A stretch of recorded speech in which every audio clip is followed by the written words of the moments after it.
یہ روایت اہل سنت کی کتابوں میں بھی پائی جاتی ہے اور شیعوں کی کتابوں میں بھی پائی جاتی ہے.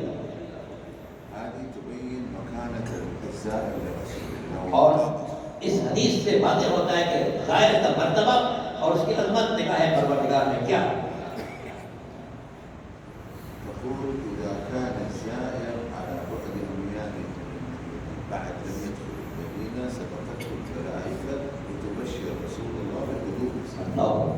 فرماتے ہیں کہ جب کوئی زائر مدینے کے قریب پہنچنے لگتا ہے، ابھی کچھ دور ہوتا ہے، کچھ میل دور ہوتا ہے، فرشتے آتے ہیں اس کو بشارت دیتے ہیں کہ تم اللہ کے رسول کے شہر میں داخل ہو گئے، تمہیں مبارک ہو.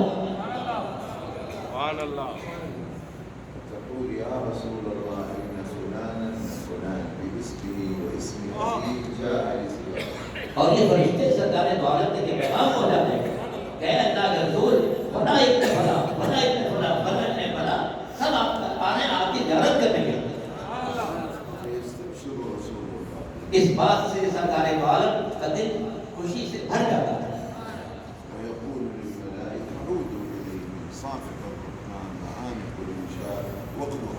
اور حضور ان فرشتوں سے کہتے ہیں جاؤ آگے بڑھو، ان دائرے میں استقبال کرو، ان کو گلے سے لگاؤ اور ان کی حاجتوں کی تکمیل کے لیے آگے بڑھو. اور محمد والے محمد سلام.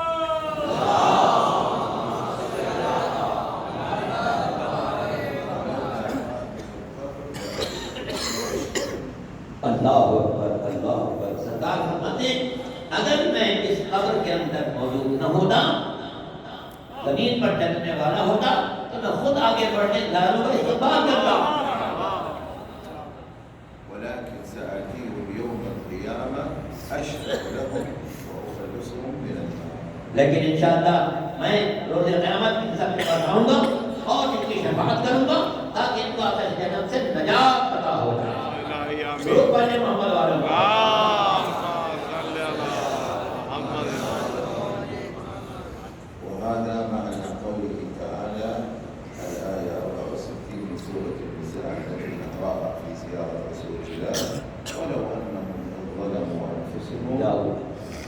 الله يقول للنبي وإن كانت له سيئات وتاريخ سيء وماضي مخرب سيء ولكنهم الآن ضيوفك يا رسول الله فتوب فادعوا لهم واشفع.